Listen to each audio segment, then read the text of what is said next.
Hello friends, education centre पे आपका स्वागत है।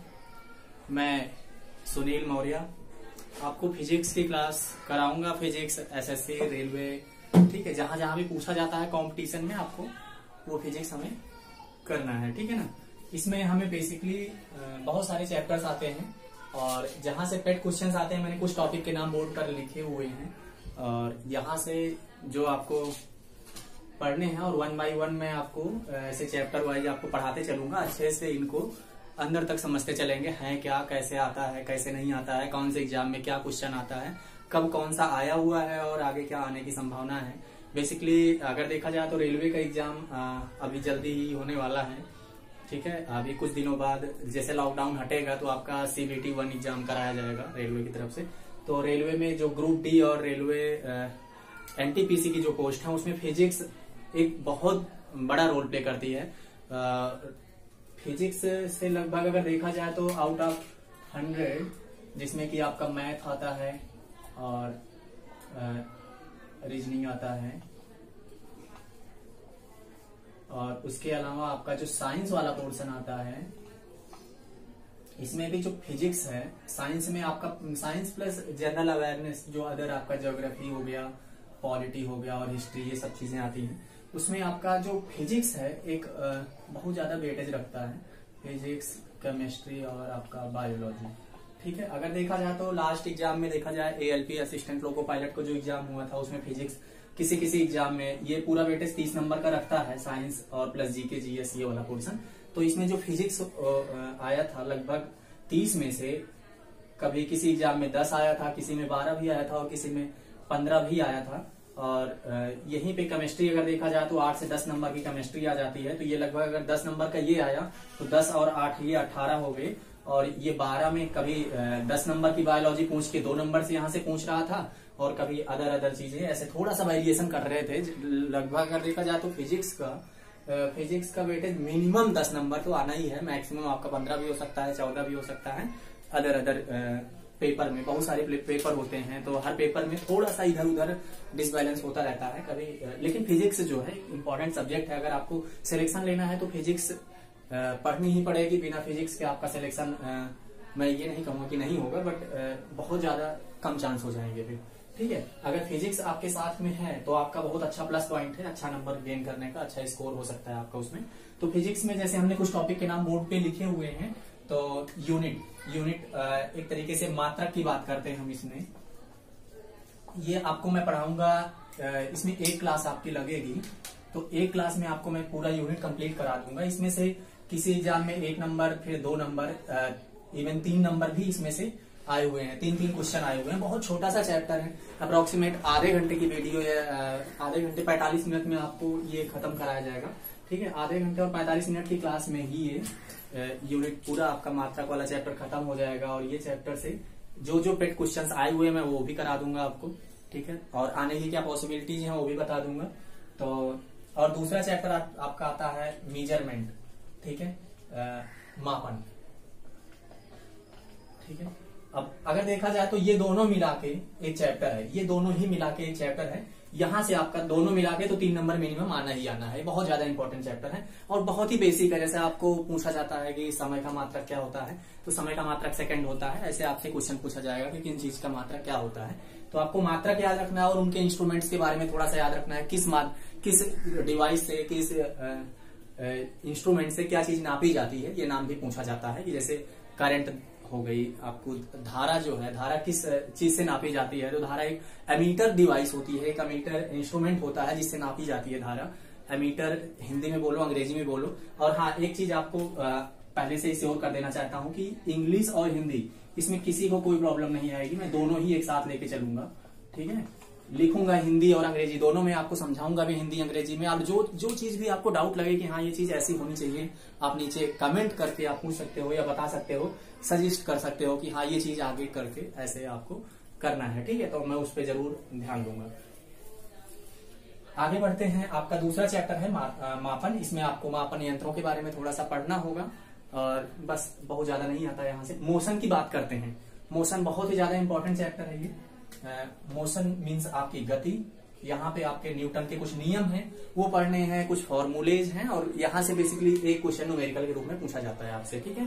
तो जो न्यूमेरिकल पूछा जाता है बहुत इजी है, अगर देखोगे आप क्लास देखोगे रेगुलर कंटिन्यू देखते रहोगे तो आपको कहीं पे कोई दिक्कत नहीं आएगी। मोशन में फॉर्मूला बेस्ड क्वेश्चन होता है, अगर आपको फॉर्मूला आता है तो आपको क्वेश्चन करने में कोई दिक्कत नहीं होने वाली है। अगला चैप्टर है आपका वर्क पावर एनर्जी, ठीक है। हिंदी में बात करें तो कार्य, सामर्थ्य और ऊर्जा, ठीक है। कार्य, सामर्थ्य, अब कार्य के बारे में इसमें बात की जाएगी और सामर्थ्य और ऊर्जा के बारे में बात की जाएगी, ठीक है। जैसे वर्क क्या होता है, ठीक है, वर्क को कैसे किया जाता है, कब वर्क होता है, कब वर्क नहीं होता है। उसके बाद बात करते हैं हम पावर क्या होती है, पावर का मात्रक क्या है। बहुत बार क्वेश्चन पूछा गया है, ये तो पेट क्वेश्चन है इनका, ठीक है, रेलवे और एसएससी वालों का, कि पावर का मात्रक क्या होता है। तो पावर का मात्रक क्या होता है, वाट होता है। तो ऐसा ही मात्रक ही आपसे पूछे जाएंगे। अब ये बात करते हैं मात्रक की, तो मात्रक मैं पहले ही चैप्टर में डिस्कस कर दूंगा, तो आपको पूरी फिजिक्स में कहीं कोई मात्रक से रिलेटेड दिक्कत नहीं आएगी, ठीक है। बात करेंगे आगे चल के एनर्जी की, ऊर्जा क्या होती है, तो कार्य करने की सामर्थ्य, कार्य करने की क्षमता को ही ऊर्जा कहते हैं, ठीक है। तो कैपेसिटी टू डूइंग वर्क या कैपेसिटी टू डू वर्क, कुछ भी आप बोल सकते हो। तो वर्क से ही रिलेटेड है एनर्जी और इन्हीं से रिलेटेड है आपका पावर, ठीक है। तो कहीं ना कहीं ये वर्क आपको अगर समझ में आ गया तो आपको पावर, एनर्जी, इन सब में भी कहीं कोई दिक्कत नहीं आएगी, ठीक है। तो एक आपका ये चैप्टर हो जाता है। यहाँ से भी आपका 2 से 3 नंबर का क्वेश्चन आता है, ठीक है। ये आपकी 2 या 3 क्लास में, मुश्किल से 2 क्लास में आपको मैं कंप्लीट करा दूंगा, ठीक है। बेसिक इलेक्ट्रिसिटी, बहुत ही अच्छा चैप्टर, ठीक है। बेसिक इलेक्ट्रिसिटी, ठीक है, मीन्स विद्युत, ठीक है। अगर बात करते हैं विद्युत की, तो जानते ही हो विद्युत के बिना कुछ होता नहीं है, और आजकल कुछ पॉसिबल ही नहीं है बिना विद्युत के। सारा कुछ A to Z, मेडिकल से लेके आपका हर चीज, ठीक है। अब हर चीज मतलब आप समझ रहे हो ना, बिना लाइट के, बिना प्रकाश के और बिना बिजली के कुछ भी पॉसिबल है नहीं इस समय पे, ठीक है। और आगे भी हर चीज तो इलेक्ट्रिसिटी पे डिपेंड है। आपको अगर देखा जाए तो ये जो आप वीडियो देख रहे हो वो भी मोबाइल से ही देख रहे होगे, तो वहां भी इलेक्ट्रिसिटी की जरूरत है, ठीक है। बिना इलेक्ट्रिसिटी के कुछ नहीं। तो यहाँ पे आपको इलेक्ट्रिसिटी के बारे में हम बात करेंगे, ठीक है। इलेक्ट्रिसिटी कैसे आई, क्या क्या स्टेप्स होता है, कैसे बनाई जाती है, कैसे बनती है, क्या रूल होता है इसमें। बेसिक आपका रेजिस्टेंस, कैपेसिटेंस और इंडक्टेंस के बारे में हम पढ़ेंगे, कुछ बेसिक चीजों के बारे में। और उसके बाद आता है आपका मैग्नेटिक सर्किट, चुंबक से रिलेटेड होता है जो आपका चुंबकीय परिपथ, ठीक है। चुंबकीय परिपथ के बारे में हम इसमें पढ़ेंगे, और चुंबकीय परिपथ से कैसे हम इलेक्ट्रिसिटी बनाते हैं, या इलेक्ट्रिसिटी से कैसे चुंबक बनाते हैं, फैराडे का क्या नियम है, कैसे काम करता है, वो सब इसमें हम सीखेंगे। उसके बाद आपका आ जाता है हीट एंड टेम्परेचर, ठीक है। हीट एंड टेम्परेचर के बारे में हम बात करें तो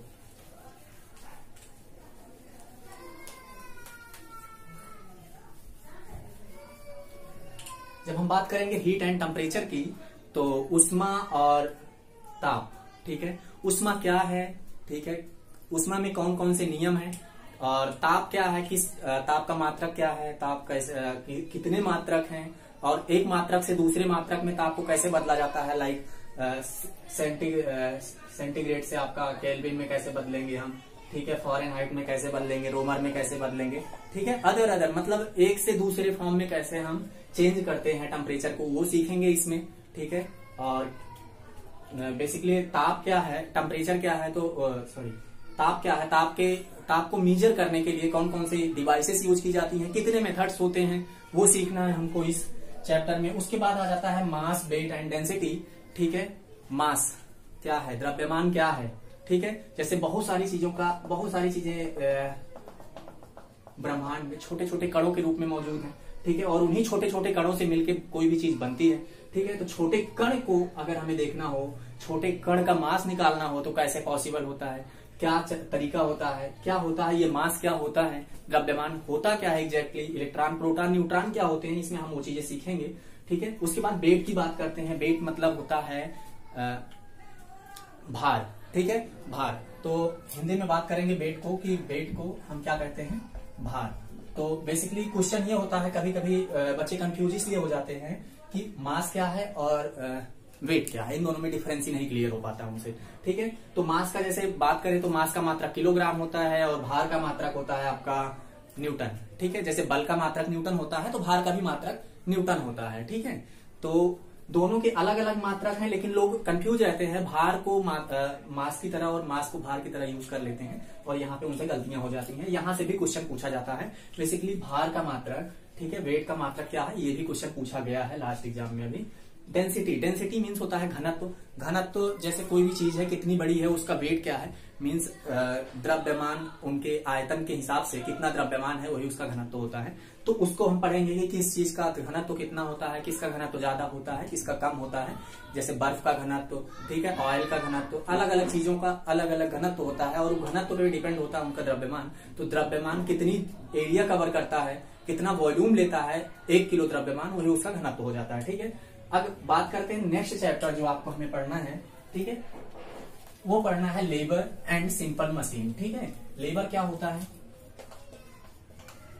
लेबर एंड सिंपल मशीन। तो इसमें हम उत्तोलक और सिंपल मशीन, ठीक है, उत्तोलक और साधारण मशीन के बारे में पढ़ेंगे। उत्तोलक क्या होता है, साधारण मशीन क्या होती है, प्रथम श्रेणी का, द्वितीय श्रेणी का और तृतीय श्रेणी का उत्तोलक क्या होता है। ठीक है, पहले तो हम यही पढ़ेंगे कि उत्तोलक क्या है, उसके बाद हम पढ़ेंगे इनकी श्रेणियां 3 श्रेणी में डिवाइड किया गया है। ठीक है, पहले लोग उत्तोलक से ही 3 श्रेणी में उत्तोलक को डिफाइन किए थे और वही आज तक चली आ रही है। हालांकि ये इंस्ट्रूमेंट्स अब पुराने हो गए हैं, अब तो नए डिजिटल इंस्ट्रूमेंट आ गए हैं तो इनका यूज नहीं किया जाता, लेकिन फिर भी एग्जाम में तो आपसे पूछेगा ही। ठीक है, तो 3 तरीके का होता है उत्तोलक, एक आपका प्रथम श्रेणी का, द्वितीय श्रेणी का और तृतीय श्रेणी का। सिंपल मशीन क्या होती है, कैसे काम करती है, ठीक है, उसको आगे हम देख लेंगे। ठीक है, अगला जो चैप्टर हम इसी फॉर्मेट में पढ़ने वाले हैं, जैसे हमने बोर्ड पे लिख रखा है कि जो एक सिस्टमेटिक ढंग से 1 2 3 करके लिखा है, तो 1 के बाद 2 ही हमें पढ़ना है। ऐसा नहीं है कि हम बाद में वीडियो जब बनाएंगे या आगे जब हमने क्लास देनी है तो हम चेंज कर देंगे इसका पैटर्न, बिल्कुल नहीं। इसलिए मैंने आपका पहला वीडियो इसलिए रखा है कि आपको एक फॉर्मेटिंग पता चल जाए कि हमने पढ़ना किस फॉर्मेट में है। ठीक है, तो आपको मैंने एक सीक्वेंस दे दिया है, इसी सीक्वेंस से चलेंगे और बीच में जैसे किसी की कोई वीडियो मिस हो जाती है तो आप उसको जाके वापस से देख सकते हो। तो वीडियो नंबर के हिसाब से हमने ये चैप्टर के नाम भी डाल देंगे, तो आपको बिल्कुल दिक्कत नहीं होगी। ठीक है, बाद में भी पढ़ सकते हैं, लाइव भी पढ़ सकते हैं, जैसे हम अपलोड कर देंगे उसके बाद आप आराम से पढ़ सकते हैं, कभी भी पढ़ सकते हैं, हमेशा रहेगा ये चीज। ठीक है, लाइट, अगला है आपका लाइट, प्रकाश। ठीक है, प्रकाश एक इंपॉर्टेंट चैप्टर है, यहाँ से भी 2 या 3 नंबर का क्वेश्चन आता है। ठीक है, अच्छा ध्यान रखना, मैंने कई जगह आपको बताया 2 या 3 नंबर, 1 नंबर, 2 नंबर, तो ऐसे बताया। अगर आप जोड़ोगे इनको तो कहोगे सर ये तो 15 नंबर हो गया, फिर 18 नंबर हो गया, 20 नंबर आता तो 10-12 नंबर ही है। तो बेटा देखो इसमें जो है लाइट, जैसे मैंने बता दिया 2 से 3 नंबर का, जब ये 2 से 3 नंबर आएगा तो कोई एक चैप्टर से क्वेश्चन ही नहीं पूछेगा। हो सकता है क्वेश्चन पूछे तो 1 आधी नंबर का पूछे और कोई 2 चैप्टर से क्वेश्चन कम कर दिया जाए। तो ये चीजें ऐसे रैंडमली सेट करते रहते हैं। ठीक है, एग्जामिनर। तो बस आपको मेरा मतलब ये होता है कि जो 2 से 3 क्वेश्चन, 2 से 3 ये नंबर का जो पूछा जाता है वो कहां से, अंदर से कहां से वो क्वेश्चन बना सकते हैं, कितना डीप ले जाके आपसे क्वेश्चन पूछ सकते हैं, वो मेरा मतलब होता है। ठीक है, बेसिकली पूछा भी गया है कभी कभी किसी एग्जाम में 2 या 3 नंबर का एक चैप्टर से क्वेश्चन पूछा गया है। इवन लास्ट एग्जाम में अगर देखा जाए ALP का, तो उसमें एक ही चैप्टर से कम 5 क्वेश्चन पूछा गया था और वो चैप्टर आपका ये वर्क पावर एनर्जी था। ठीक है, वर्क पावर और एनर्जी वाले चैप्टर से 4 से 5 क्वेश्चन पूछा गया था, इवन 2 से 3 उसमें न्यूमेरिकल भी थे। ठीक है, तो ऐसे कभी कभार अचानक से एक चैप्टर से ही बहुत सारा क्वेश्चन पूछा जा सकता है, तो स्किप भी नहीं कर सकते हम कोई भी चैप्टर को। हर एक चैप्टर अपने आप में महत्वपूर्ण है, तो कोई छोड़ा नहीं जा सकता है। ठीक है, और सबको एक समान रेशियो में लिखे पढ़ना होगा। हाँ, जो ज्यादा पूछा जाता है उसको ज्यादा फोकस करना है, बट फोकस तो सारे पे ही करना है। ठीक है, तो ऐसे प्रकाश हो जाता है। प्रकाश में आपको प्रकाश का, हवा में प्रकाश की चाल क्या होती है, मीडियम क्या होता है, किस किस मीडियम में चल सकता है। ठीक है, तो ऐसे ही। ठीक है, बाकी एक मिसलेनियस चैप्टर लास्ट में पढ़ेंगे हम।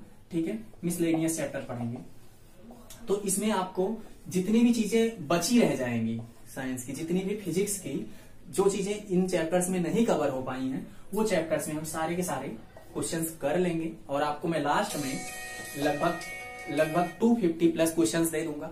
ठीक है, वो लास्ट में लर्न कर लेना आप। ठीक है, और वो भी बहुत ज्यादा हेल्पफुल होंगे।